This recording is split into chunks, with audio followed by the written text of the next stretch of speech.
Welcome to Manufacturing the Workforce of Tomorrow, a new minicast brought to you by SME. I'm your host, Toni Neary, Director of Community Engagement and Workforce Innovation. In this minicast, we're going to dive deep into workforce development, exploring challenges, opportunities, and solutions that are shaping the future of manufacturing. Each month, I'll bring you insightful interviews with key industry leaders, sharing success stories, highlighting significant events, and providing valuable resources to help you stay ahead of the curve. Whether you're a seasoned manufacturing professional or just starting your journey, Manufacturing the Workforce of Tomorrow is your go-to source for the latest news and trends in workforce development. So join me every month as we work together to build a stronger, more resilient manufacturing workforce. Let's get started.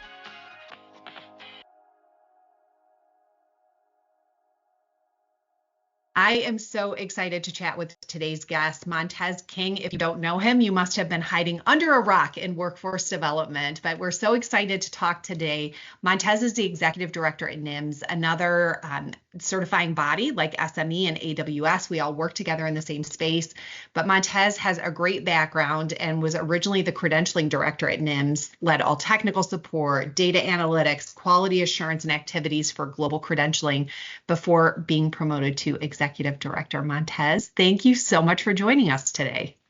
Hi, Toni. And yes, you are a great friend. I've known you for over a decade, so it's great to be on this podcast with you. And thanks for the opportunity. Isn't it crazy that it's already over a decade? Yeah, it's hard to believe. I think back, I said, wow, I didn't have gray hairs at the time. My whole beard was black. Now it's all gray. Yeah, that's May of 2025 is 20 years in the industry for me, which just makes me feel, well, maybe I'm not older than I think I am. Older than I feel I am might be the way to put that. So what I want to start with is there is so much confusion. And I know you and I go on all of these circuits where we're doing speaking engagements, we're listening to speaking engagements, we're going to conferences. And I think it's so hard for people to understand the difference between a certification, a certificate of completion, an IRC or industry recognized credential. What is the difference between a certificate and what people call a certification and what we call a certification? You know, that's an interesting question because I think depending on who you ask, you're going to get a different answer for that one. But I can give you, just through my experience and over a decade of doing credentialing, some of the distinctions between those. Certificate of completion. So that's like a snapshot in time. You've taken a course or something, and at the end of it, you know, you're showing that you completed the course successfully. The metrics for that could be, you know, you got to just show up, be there. It could be that, right? And you get the certificate. It could also be that you took the course, you took the workshop, whatever it is, whatever the modality is, how you're delivering the training. And there could be some metrics to say you got to, you know, take some type of test and you'll get a certificate of completion. The big question would be here is you know, really, is it proctored or is it just a part of the course? So if you're saying certificate of completion, you completed the course. So it can vary in metrics, but let's just look at it as I completed the course. That's what the big key here. Now, we've been doing certifications for over 50 years as SME, and I know NIMS has been around for how many years now? 30 years now. Yeah. So we've been doing it for a minute. And the same with AWS, another certifying body. And I think when we look at certifications, we're looking at the fact it's nationally portable, it's agnostic to training. We've got multiple constituents at the table when we're creating that domain and the body of knowledge. And I know that NIMS approaches it in very much the same way. Can you talk a little bit about how you determine that what you're doing at NIMS is an industry recognized credential? Anytime you're developing a credential, at least in the NIMS process, it's going to start with standards. It's really not starting with the credential itself. And the standards identify the quality level skills that someone or individual will have if they are aligned or attain those competencies within the standards. So you're starting with that. And then from the standards, you'll need a way or a method to validate individuals against the standard. So that's where we have the credential. That's a great way to validate individuals against the against the standards. Now, it has a lot more utility than just that, but let's just start with that you're using the credential to validate someone against those standards. Now, the question is that credential, industry recognized or not? Let's break it up into two parts. There's one part where you have subject matter expert, and they're sitting in a room and they define what the standards are. And then from the standards, maybe a different group, they're going to create a credential that aligns to those standards. Now, the question is it industry? And you could say, well, it was developed by subject matter experts. But the big question is, who decided who was in the room and what's the quality level of the people in the room? And does the process stop at that point? And so with NIMS, we always start with the smaller group. We start with subject matter experts, and they're developing the standards and identifying the quality level. However, after that credential is developed or standards are developed, now it's open to the public. And so the public can then come in and interact with those standards and say whether they agree or disagree. And there's a continuous ongoing process to always look at those standards and make adjustments. And when we see patterns within that interaction, then we're making adjustments to those standards. But that's what's really keeping the industry, is that you're using a smaller group to put the standards together. You're using the larger community to constantly look at those standards to determine if they're accurate. And it's not just accurate because of what the smaller group said. Is it accurate according to the pace of change within the industry? So that's another piece. They're going to change just simply with every year. New technology is coming out. And it's like, at what point, when do you stop teaching the old and start focusing more on the new? That's always a fine line between subject matter experts in the field, instructors, trainers.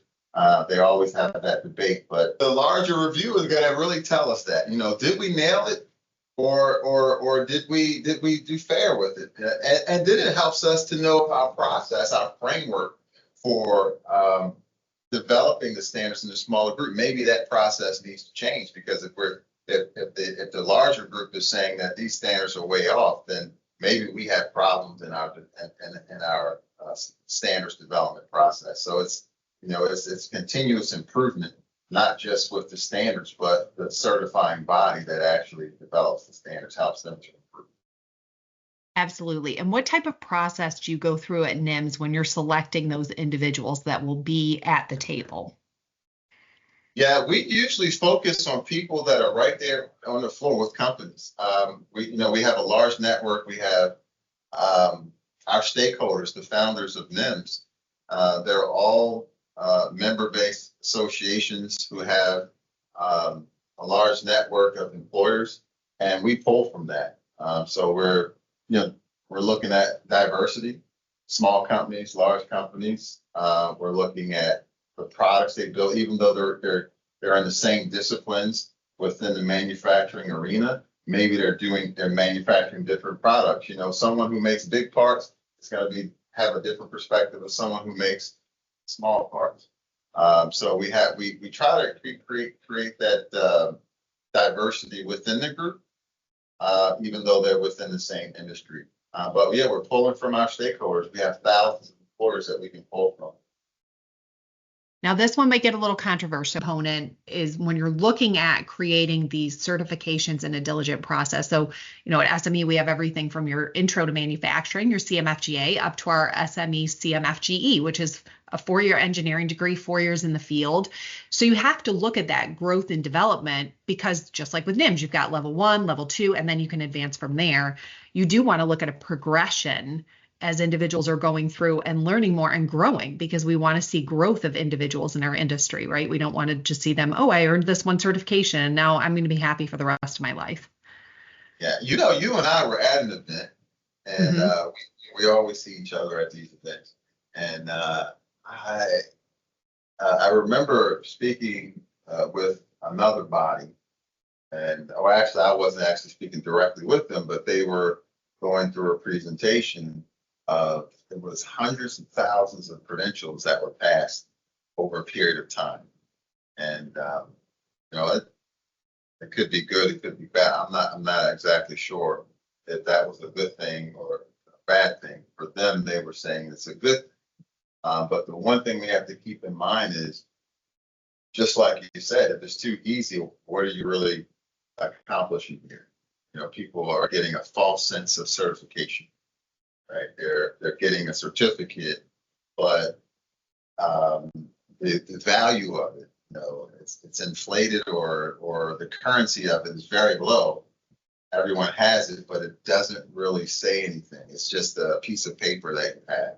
And you want to make sure that whatever you're building means something, and it leads to some type of standards that says what you can do. And the national portability, I think, is huge when it comes to that as well, that you can move and relocate or go somewhere else in the country, and for somebody to look at that and say, wow, I know what that is. And that takes a lot of diligence to get there. Yeah. I do know that I've heard people, over the years, again, we've both been in the industry for a long time, say things like, well, that part was so complex. Like, I don't know how anybody's going to pass that. Well, teach them all the skills that they need to go to industry, and they should be able to get that part together, right? Yeah, I mean, that's NIMS, we have, try to grow our market as much as we can, but we're always looking at quality over quantity. And sometimes we're not a good fit for an organization because they're looking for something that can be attained easily. And we're here to keep it honest, not to make it easy. Got to be honest to industry.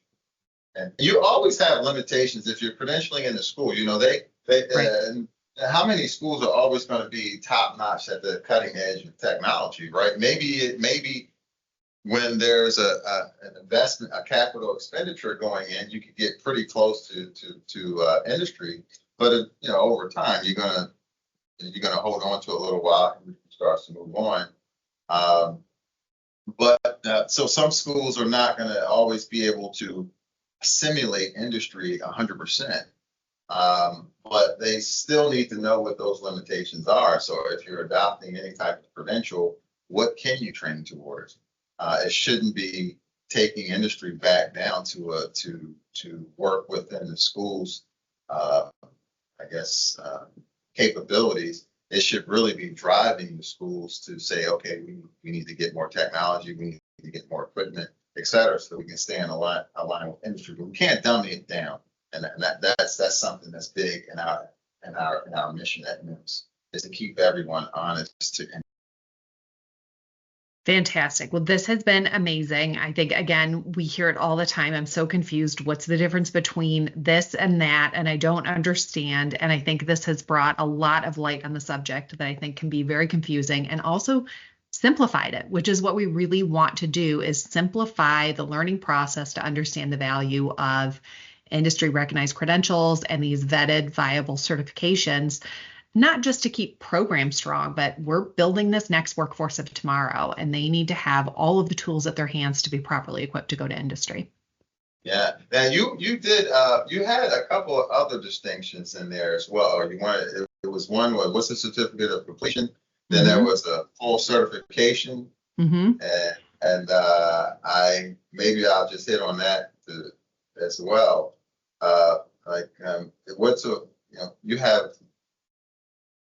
If you're going to be certified in something, it can still be a snapshot in time, but you're certified in it. And that would be more in a proctored environment, right? The credentialing, whether it's a theory exam and then the actual experience and competency that you're satisfying some level of performance, that's done in a more proctored environment where the credentialing process is separate from the training process. That's the key.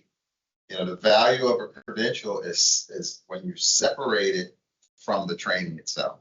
And so it's all in a proctored environment. And then you can have it at a level of certification, whether it's certification at a snapshot in time, or if it's a certification that has to be renewed. Now, full certification is renewal.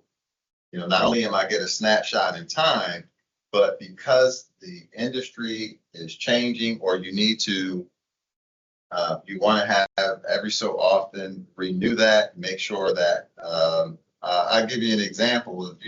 If you're certified in a particular thing today, and then 5 years from now, do you actually still know how to do that? Where you work in an industry. So even though you have a certification at that point in time, if you need to renew that certification for whatever reason, you have to keep it going, right? So there's going to be different strategies and processes that you put in place for someone to renew it. So that'd be a full certification. And then you have the certification, which is a snapshot in time. And that's where I was certified at that point for what the standards were at that point. And some certifications fit snapshot in time. Some certifications require you to renew it. It all depends on the circumstances. If you take one of NIMS entry-level certifications, then you're earning that certification as a snapshot in time. But it's not likely that you would want to renew that, because as it's portable when you grow on your skills, those entry-level skills are inherent to all the other credentials that you're earning. So there's no need to go back and renew that one. But if it's some other type of credential where technology is changing and you think you need to renew it, then a full certification would be you're earning it at that point in time and you're renewing it as you go. So it's like a living and breathing certification. So they're all different variables in that, but that has to be really understood among certifying bodies. I am so glad you pointed that out, because for example, we have our CMFGA, which is not something that you would renew. It's a very entry level, but then you would build in your expertise from there. So maybe you go into welding or machining or industrial maintenance, mechatronics, any of those areas. Once you hit those level of certifications with us, you wouldn't need to renew them. So I'm so glad you touched on that, because that is another really important distinction, is that this is something that you need to do a knowledge check. You need to make sure that because as our standards move and our certifications move and develop with new technology and advancements, we need the industry to come along with that as well. Yes, that's exactly the point I was trying to make. Perfect. Well, anything else that you think we need to kind of pop out there, Montez, to make sure that we're keeping everybody informed, educated, and moving through the difference between how they can better support their programs and industry? Yeah, last thing I'd like to say is emphasizing, I call it the credentialing formula, right? The credentialing formula. Your credentials, anything industry recognized really needs to be agnostic. And that simply means you're not tied into any specific brand. You're not tied into any specific curriculum that's mandatory that you have to use that curriculum or that equipment, et cetera, for the credential. And part of the credentialing formula is credential equals performance plus theory.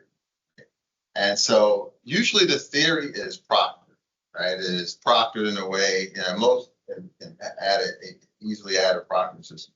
But the performance side of it needs to be evaluated and proctored outside of the training processes as well. If you don't do that, you lose the whole value of the credential. So, you got the credential piece for the individual. Wow, this credential demonstrates that I have passed all these requirements and this is what I can do. So there's a satisfaction there to the individual. But it also says for the school or whoever is training towards it that my curriculum and my infrastructure is industry aligned. So it's good for that. And then look at data that you can get from the results of the credentials. If someone doesn't pass, or you can look and see exactly where your training needs to be strengthened.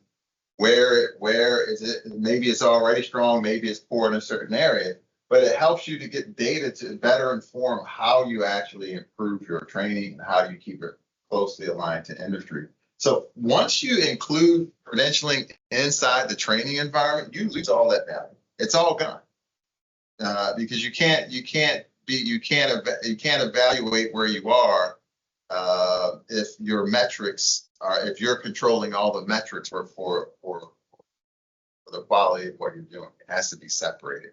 So I just wanted to add that in there. That's very important in the credentialing formula. Separated. It's a summative assessment. It's not formative. Formative is done during training to know where you need to go. Summative is done after training or outside the training process. Want to end it with that. Perfect.